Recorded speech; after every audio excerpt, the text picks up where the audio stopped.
Noong 2011, itong si Casey Anthony ay isa sa pinaka-hated person, hindi lang sa Amerika, but everywhere na aware sa storya niya. Ginulantang niya kasi ang lahat, no? Sa pagkawala at pagkamatay ng kanyang 2 years old na anak na babae na si Kaylee Marie Anthony. And now, she is on social media trying to reinvent her image. Akala niya siguro, no, na nakalimutan na ng tao or naka-move on na ang mga ito sa nangyari dun sa anak niya. Pero nagkakamali siya kasi hanggang ngayon, no, even after 14 years na ang nakalipas, ay marami pa rin nagalit sa kanya. Especially nung mapawalang sala despite of all the evidences presented. Even yung mga prosecutors nga, no, painted her to be selfish, reckless young woman na pumatay sa anak niya para makapagbuhay dalaga na ang gusto nang gawin ay gumimik dito at magparty doon. At yan din actually ang tingin ng publiko sa kanya. Yung kaso niya na to, no, ay talaga namang humakot ng katakot-takot na atensyon mula sa media. Kaya ang dami ring nagalit sa kanyang madlang people nung na-acquit siya sa pagkamatay ng anak niya. So, sa video na ito, let's deep dive dito sa twisted story ng dalagang ina na si Casey Anthony. Si Casey ay pinanganak noong March 19, 1986 sa Warren, Ohio. Middle-class family of 4 at siya ang bunsong anak ni na George at Cindy Anthony. Yung tatay niya na si George ay dating police officer turned security guard at yung nanay naman niya na si Cindy ay isang nurse. Ayon sa mga magulang ni Casey, ay bata pa lang daw ito ay nakakitaan na ng problema sa pagsasabi ng katotohanan.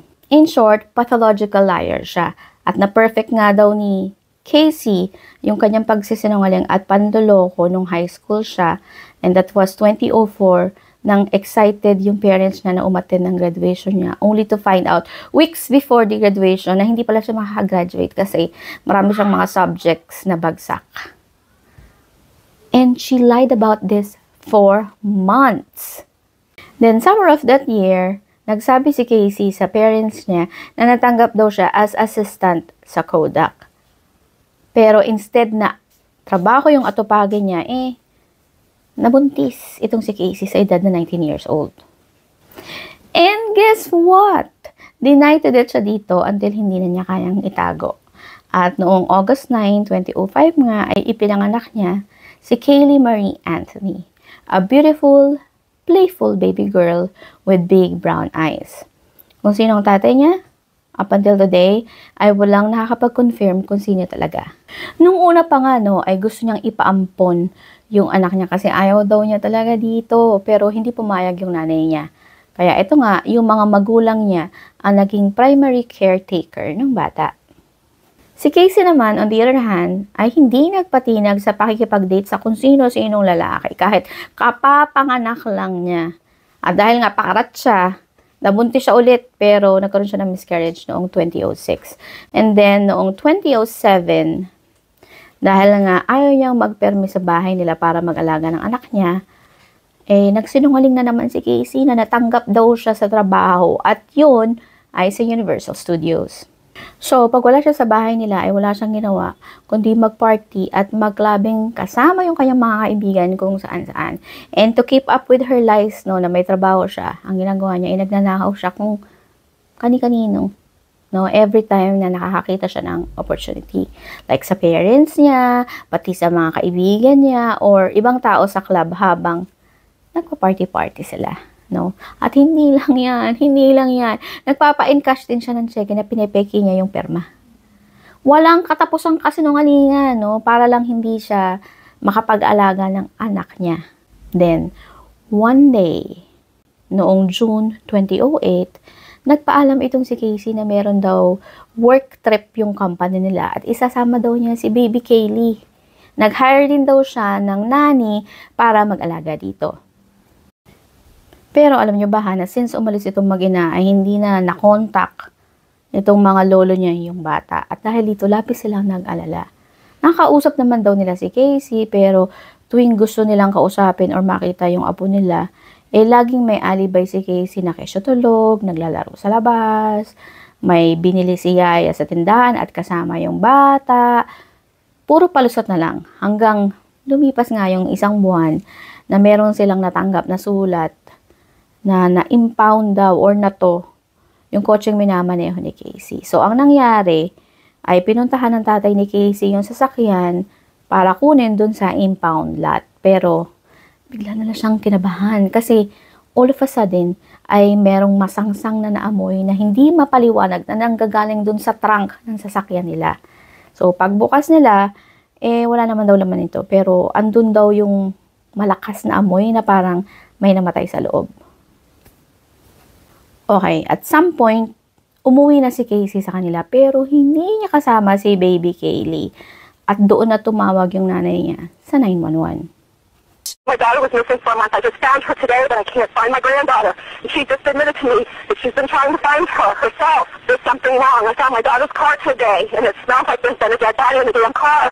And surprisingly, yun pala yung first time na ma-notify yung mga pulis sa pagkawala ni baby Kaylee. Diba? Napaka-suspicious.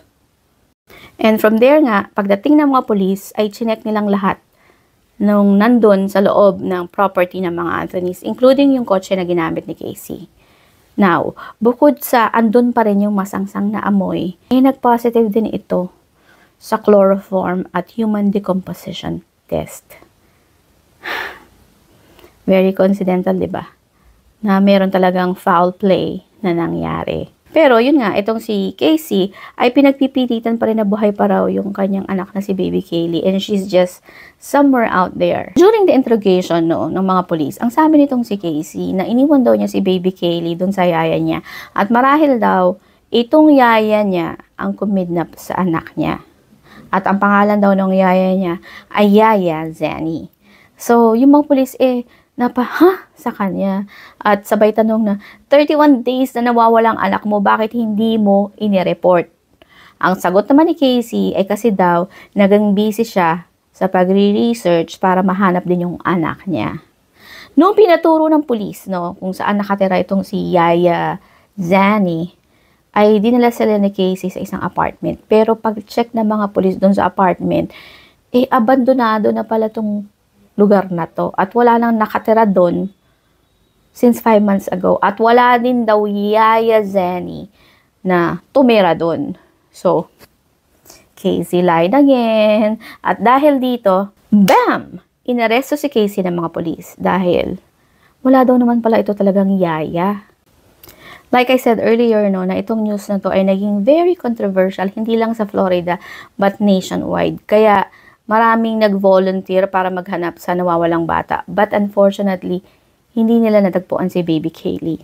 Until one day, noong December 11, 2008, habang naglalakad ang isang utility worker sa wooded area, 1 mile mula dun sa bahay ng mga Anthonys, ay may nakita siyang isang bag. And sadly, andun sa loob, si baby Kaylee na nakaduct tape yung bibig. So meaning, may pumatay sa kanya. Take note mga kasyopaw na huling nakitang buhay si baby Kaylee noong June 15, 2008. Tapos nakita lang yung mga labi niya itong December 11, 2008. 6 months after. So dahil nga dito ay nakasuhan si Casey ng pagpatay sa kanyang anak. Now, ito yung nakakaloka kasi we all know na si Casey ay wala sa kanilang bahay and totally disappeared for a month. So, ano ba talaga yung ginawa niya during that time? At some point, ay may gumamit ng computer nila sa bahay at nag-search ng specific term like chloroform, neck breaking, tapos 2 days matapos mawala itong si baby Kaylee, ay nanghiram ng pala sa kapitbahay itong si Casey. May time din na ninakawan niya yung kaibigan niya ng cheque, tapos nag-shopping to the max siya. And take note nawawala na si baby Kaylee that time. At ang sabi nga niya, diba, na kinuha daw ng yaya niya at hindi na binalik sa kanya. Pero ba't ganon? Nakuha pa niyang magnakaw at mag-shopping. Ibang klase ka, girl. Hindi lang yan, May oras din siya pumunta dun sa jowa niya. Gabi-gabi. Para makipag-loving dito. Pero ni minsan, hindi niya na-mention na nawawala yung kanyang 2 years old na anak. Actually, hindi siya nakitaan na malungkot siya or nag-worry siya at all. In fact, kabaliktaran nga yung pinakita niya Biro nyo, nagpa-party, nag-iinom, nag-i-enjoy kasama ng mga kaibigan niya kung saan-saang bars at clubs. Sumali pa nga siya sa hot body contest eh. Nakuha din niya magpatato like, hello girl, yung anak mo 2 years old, nawawala at hindi mo man lang makuha sabihin kahit kanino man na nakakasalumuha mo during that time, even sa parents mo nga hindi mo nakuhang sabihin eh. And here you are partying and making the most out of your life. Anong klaseng ina ka? Kaya no wonder no na lahat ng tao dito sa internet ay galit na galit pa rin sa kanya hanggang ngayon. Grabe, diba?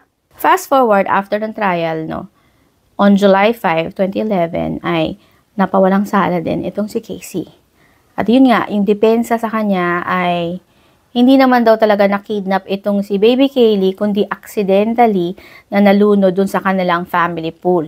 Iginigiit nila na pinagtakpan lang daw ng lolo yung pagkamatay ng bata para hindi sila magmukhang pabaya. Kaya pinalabas nila na as if na-kidnap. Imagine, no? Trial of the century to mga kasiopaw. And more than 40 million yung nanonood dun sa live verdict. Kaya nagulat yung lahat nung nahatulan itong si Casey na not guilty. At dahil nga dito, no, nagalit yung mga tao. Lumabas sila at nagprotesta. Hindi nila matanggap yung not guilty na hatol. And so, 14 years go by, 2025 na, and just 2 weeks ago, itong si Casey ay nag-decide na mag-TikTok. Nung makita siya ng mga tao, ayun, bumalik ulit yung hatred nila sa kanya. Kasi nga, hanggang ngayon, hindi sila makapaniwala na wala tong kinalaman or kasalanan sa pagkamatay ng anak niya. So yeah, kaya ulit nahalungkat yung storya nila. People doesn't want her to use this platform para i-reinvent yung sarili niya and worse, pagkakitaan pa yung masaklap na nangyari sa anak niya. Tungkol naman sa tatay ni Casey, no, na pinipilit niyang ikarga yung kasalanan ng pagkamatay ng anak niya. Bukod sa nakapasa ito sa lahat ng lie detector test, ay wala din siyang maipresentang matibay na ebidensya para madiin ito. Kaya yun, hindi rin nakulong yung tatay niya. Grabe yung twist, no? Kayo mga kasiopaw, anong masasabi niyo sa storya nito? Comment down below. Thank you for watching.